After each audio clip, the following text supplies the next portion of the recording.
Hi everyone, thanks for continuing to stay with us here on OpenLine. My name is Chris Conti. We are here with Gordon Bonnyman from the Tennessee Justice Center, and we are continuing this conversation about living in the gap. And clearly, as we have been learning, there are a lot of people that this impacts.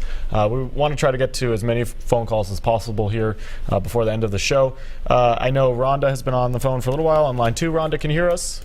Yes, I can. Okay, and where are you calling from? I'm calling from Portland, Tennessee. Portland, okay. And do you currently have insurance? No, I do not. Okay. That's the problem. Okay, I lost my job back in 2010 due to Obama and the Health Reform Act going into effect, and our company laid us all off. And my husband's disabled Vietnam veteran, and we struggle every month determining if we're going to eat or if we're going to pay for me to go to the doctor for my scoliosis. And I do your not husband qualify for TennCare. Your husband, though, served? Yes, he did serve in Vietnam vet. Does he have coverage? He has Medicare. He has Medicare, okay. But obviously that doesn't help you. That doesn't help us, So no. let's see if Gordon, is there anything that you guys can do for her, or any thoughts about? Well, Rhonda, first, I'm sorry you've had such a difficult situation. Unfortunately, you're not alone, as we've heard. I said earlier in the broadcast, and I'll repeat it, we encourage people who are stuck to call the Tennessee Justice Center at 615-255-0331. We may not be able to help you get coverage, but we will try. If we can't, and you're willing to share your story, we'd like to hear it, because we think that's what melts the hearts of people like our legislators who have thus far refused to accept the federal dollars to cover people. So let's talk about, say someone calls in, like Rhonda, and they are trying to figure out if there's any kind of coverage that they can get. What kind of options do you look at? What avenues do you pursue? Where do you kind of start looking?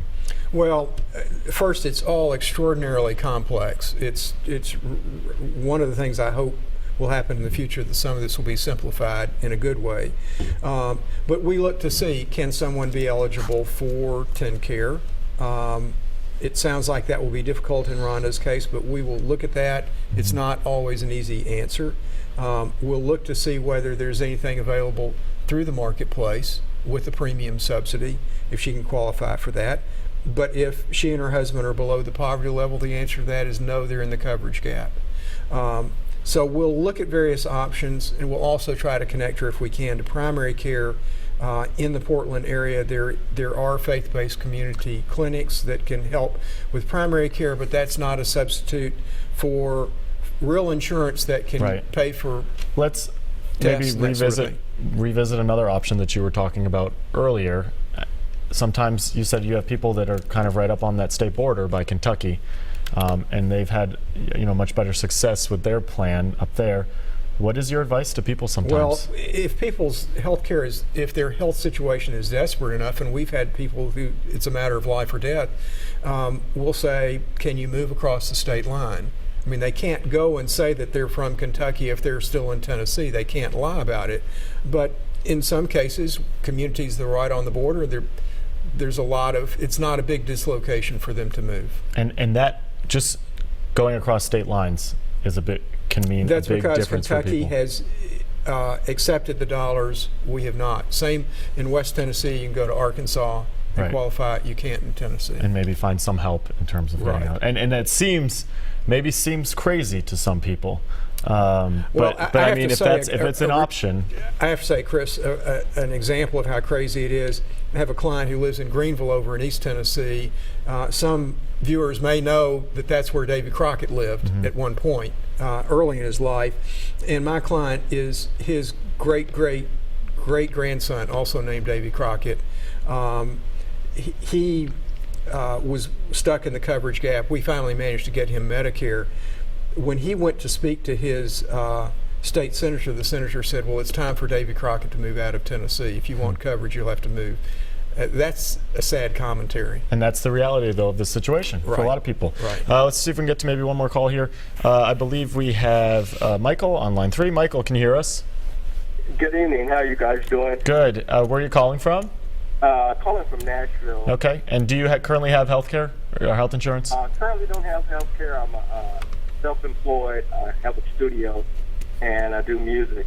But basically, I live in California, and I'm weighing the options of moving back to California or to some other blue state where I may have to pay state taxes where I don't hear, but it may, at the end of the day, be better off for me. And I think we're going to lose some more sensible thinking people that are going to, weigh their options of moving to maybe a blue state or a flip state where people have embraced the Affordable Care Act, where Tennessee has rejected it based on politics. Well, and it's not just a red or a blue thing, though. I mean, No, because you look, there as we just said, are plenty of red states that Right. that are Arkansas is a good example of that. That in Michigan, Ohio, a lot of red states have said. I'm from East Tennessee, and the saying is, "Don't let your money get mad." Don't be so mad about Obamacare or about partisan politics that you forego the benefit Right. of $1 billion worth of our tax dollars that could be providing coverage. But for sadly, people. it's you don't want to tell people to leave Tennessee. But like in John's case here, where he's saying, weighing the option of maybe moving back to California, where you can get coverage. At least for the time being, until they start to maybe try to figure something out here, that might be the best option for someone like him. Yeah, and it's a sad commentary here in Music City that there are a lot of musicians that are in that boat, that are just getting started. They don't make enough to qualify for coverage on the exchange. They're self-employed.